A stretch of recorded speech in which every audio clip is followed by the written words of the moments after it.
अब हम लोग रेजिस्टेंस के लॉज पे आ जाएंगे। रेजिस्टेंस को हमने समझ लिया, रेजिस्टेंस कैसे आया, तो ओम्स लॉ की वजह से आया। ओम्स लॉ को किसने डिवाइस किया था, तो ओम्स लॉ को सर जॉर्ज सिमोन ओम ने डिवाइस किया था, प्रपोज किया था, और उनके नाम पे ही इसकी यूनिट ओम को हम लोग लेके चलते हैं। अब आ जाइए टॉपिक दे दीजिए laws of resistance.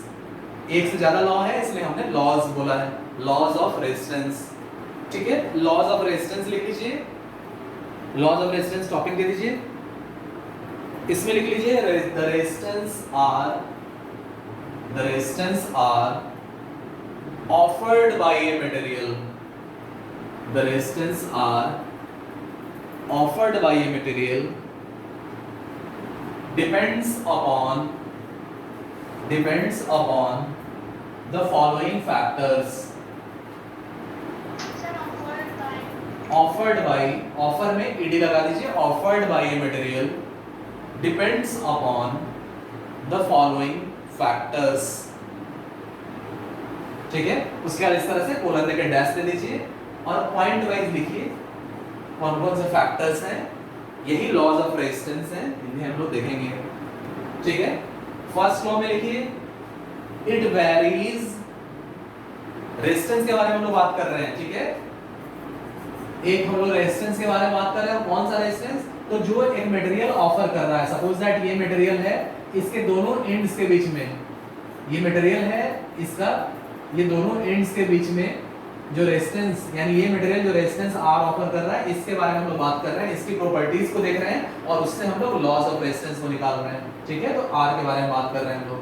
It varies directly as its length L, जाहिर है ये मटेरियल है, सपोज दैट इन दो पॉइंट्स के बीच में, ब्लैक से डिनोट कर देते हैं, इस एंड से इस एंड के बीच में अगर मान लो इसका लेंथ एल है, अगर सपोज दैट इसका लेंथ एल है और सपोज दैट इसका क्रॉस सेक्शनल एरिया, ये जो सर्कल दिख रहा है ना, अगर जाहिर अगर सिलेंडर है तो इसका क्रॉस सेक्शनल एरिया सर्कुलर होगा ए, तो इसका क्रॉस सेक्शनल एरिया ए है, लेंथ एल है। ठीक है, तो इसी के बारे में चर्चा हो रही है, रेजिस्टेंस के बारे में चर्चा हो रही है। It varies directly as its length L. ठीक है, अब जो हम लोग स्टेटमेंट दे रहे हैं, मैंने पहले ही आपको बताया है कि mathematics is the language of engineering. हम लोग जो स्टेटमेंट बोल रहे हैं ना लैंग्वेज में, उसको इजी लैंग्वेज में हम लोग कह सकते हैं मैथमेटिक्स में। तो हम लोग बोल रहे हैं कि it varies directly as its length L. इसको बहुत आसान है मैथमेटिक्स से रिप्रेजेंट करना। सिंपली हम लोग क्या कह सकते हैं, R is directly proportional to yes. ठीक है, तो ये फर्स्ट लॉ हो गया, उसका फर्स्ट प्रॉपर्टी हो गया। सेकंड में आ जाइए, सेकंड पॉइंट में, it varies inversely as the cross sectional area A of the conductor. Means अब हम लोग इसको मैथमेटिकल एक्सप्रेशन में भी लिख सकते हैं, इस तरह से स्टेटमेंट लिख लेना है, फिर उसके बाद मैथमेटिकल एक्सप्रेशन के टर्म में लिख लेना है। ठीक है, फुल स्टॉप दे दीजिए, आगे लिख लीजिए थर्ड पॉइंट में, it depends upon the nature of the material. Third point है।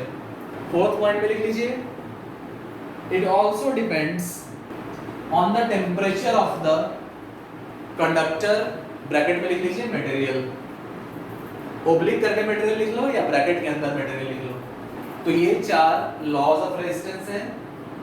किसी भी मटेरियल का, किसी भी मटेरियल के किसी भी दो पॉइंट्स के बीच में अगर ये आर रेजिस्टेंस ऑफर हो रहा है और सपोज दैट इस मटेरियल का लेंथ एल है, क्रॉस सेक्शन एरिया ए है, तो इससे हमने देखा कि ये जो रेजिस्टेंस ऑफर कर रहा है मटेरियल ना, वो कैसे वैरी करेगा, तो उसके लेंथ के हिसाब से वैरी करेगा। Means R is directly proportional to L. साथ साथ वो इनवर्सली डिपेंड करेगा, इनवर्सली वैरी करेगा इसके क्रॉस सेक्शन एरिया के हिसाब से। Means R is inversely proportional to A. ठीक है, दूसरा थर्ड पॉइंट में हमने क्या देखा कि जो रेजिस्टेंस है ना, इस मटेरियल पर डिपेंड करेगा। ठीक है, इस मटेरियल के नेचर पर डिपेंड करेगा। फोर्थ पॉइंट हमने क्या देखा, तो ये जो रेजिस्टेंस है ना, इस मटेरियल के टेम्परेचर पे भी डिपेंड करेगा। ठीक है, तो पहले दो पॉइंट्स को अगर हम लोग कंबाइन करें, इसके मैथमेटिकल इक्वेशन को कंबाइन करें, तो इन दोनों से यूज करके हम लोग लिख सकते हैं। इन दोनों को अगर हम लोग यूज करें, अभी तो प्रोपोर्शनलिटी मिला है हमें, तो इन प्रोपोर्शनलिटी को यूज करें तो हम लोग लिख सकते हैं R is directly proportional to L upon ए।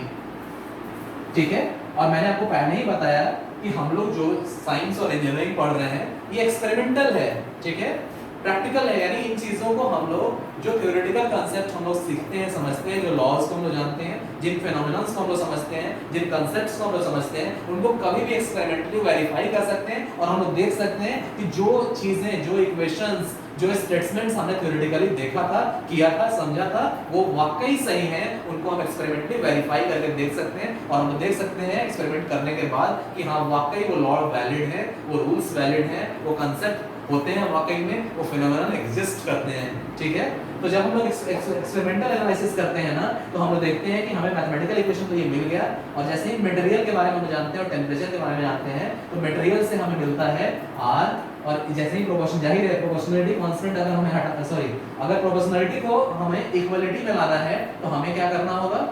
अगर किसी प्रोपोर्शनलिटी इक्वेशन को इक्वलिटी इक्वेशन में आपको लाना है, क्या करना होगा?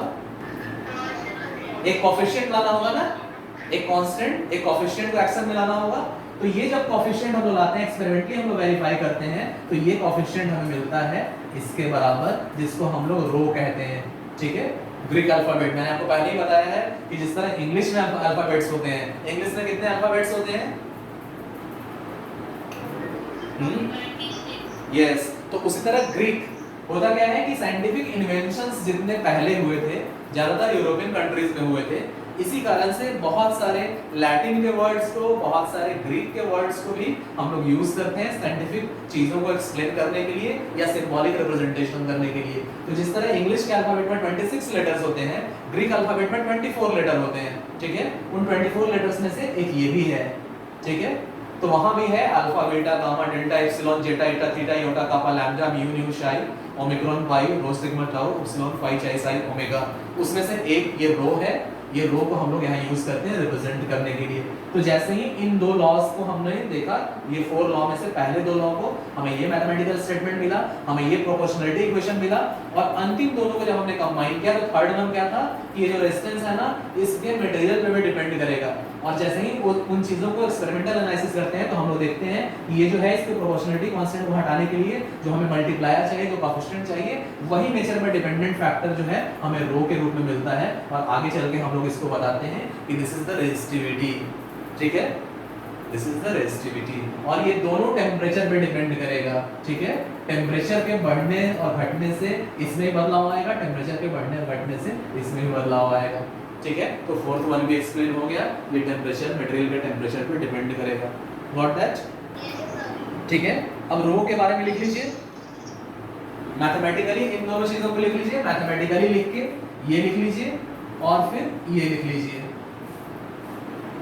Mathematically this one and this one. उसके बाद लिखिए, अब जाहिर है हमने प्रोपोर्शनलिटी कांस्टेंट को यहाँ पे लाया। ठीक है, इस इक्वेशन को, प्रोपोर्शनलिटी इक्वेशन को इक्वलिटी इक्वेशन में लाने के लिए प्रोपोर्शनलिटी कांस्टेंट का हमने यूज किया रो। अब रो के बारे में लिख लीजिए, where rho is a constant या is a proportionality constant depending upon the material of the conductor. या थोड़ा सा एक वर्ड और जोड़ लो, where rho is a constant depending upon the nature of, कर लो, the nature of the material of the conductor and is known as specific resistance। इसको हम लोग specific resistance बोलते हैं या resistivity बोलते हैं, and is known as specific resistance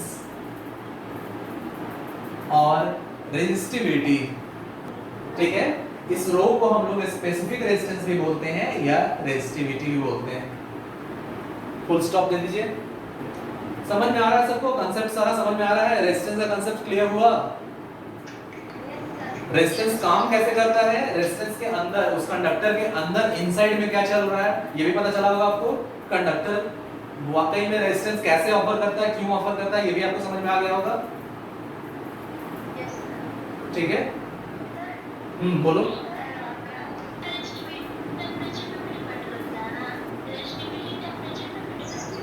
yes yes, ये भी टेम्परेचर पे डिपेंड करता है, बताएंगे अभी। फिर इसके बाद रेजिस्टिविटी पे भी हम लोग आएंगे, इसका रेजिस्टिविटी में डिफाइन करेंगे, उस पे भी हम लोग आएंगे। बस ये ध्यान में रखिए कि मैंने आपको पहले ही बताया कि हम लोग मैथमेटिक्स को लैंग्वेज की तरह यूज करते हैं। जो भी कांसेप्ट हम लोग सीखते हैं उसको मैथमेटिकल एक्सप्रेशन में रिप्रेजेंट करते हैं। तो जो वेरिएशन होगा ना, सपोज दैट, चलो दोनों को थोड़ा एक्सप्लेन कर देते हैं। बाद में आपको ये भी बताएंगे, इसका भी डेफिनेशन बताएंगे, इसको भी लिखाएंगे, इसके बारे में भी आएंगे, लेकिन अभी आपका क्वेश्चन आया तो इसको समझ लीजिए। जैसे मान लो ये मटेरियल है, सपोज दैट ये मटेरियल जो था जो हम लोग लेके चले थे, शुरुआत में मान लो किसी एक टेम्परेचर पे हमने रखा उसको, ठीक है, किसी भी एक टेम्परेचर पे, मान लो T1 टेम्परेचर पे हमने उसको रखा और बाद में इस मटेरियल को T2 टेम्परेचर पे हम लोग ले गए, तो इसमें क्या होगा, इन दोनों चीजों में बदलाव आएगा। और ये बदलाव कैसे आएगा, तो इस बदलाव को मैथमेटिकल इक्वेशन से हम लोग रिप्रेजेंट करते हैं। तो सपोज दैट T1 टेम्परेचर पे इसका रेजिस्टेंस R1 था और T2 टेम्परेचर पे इसका रेजिस्टेंस R2 हो गया, ठीक है, और हम लोग एज्यूम कर लेते हैं कि T2 बड़ा है T1 से, यानी टेम्परेचर को हमने इंक्रीज किया। उसी तरह यहाँ भी क्या है, इस T1 टेम्परेचर पे इसकी रेजिस्टिविटी ये होगी, ठीक है,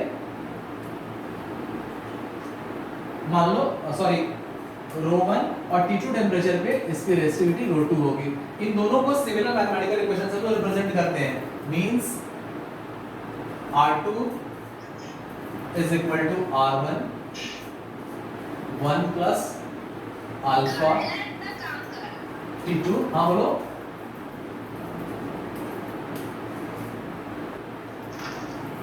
उसी तरह रो भी हम लोग डिफाइन करते हैं, is equal to ρ1 1 plus alpha T2 minus T1। What that? देखो इस मटेरियल को अगर शुरुआत में T1 टेम्परेचर पे रखे हैं, उस वक्त अगर इस मटेरियल का रेजिस्टेंस R1 है और रेजिस्टिविटी ρ1 है, इसी मटेरियल का टेम्परेचर अगर इंक्रीज कर दिए, क्योंकि हमने कंडीशन लिया T2 is greater than T1, तो अगर T2 टेम्परेचर पे ले गए तो ये इसका रेजिस्टेंस हो गया, ये रेजिस्टिविटी हो गया, ठीक है। तो ये बदलाव होता है इस मैथमेटिकल इक्वेशन के हिसाब से, यानी इनिशियली ये टेम्परेचर है और ये टेम्परेचर में जो चेंज आया इसकी वजह से अब ये टेम्परेचर हो जाएगा, ठीक है, सॉरी ये रेजिस्टेंस हो जाएगा।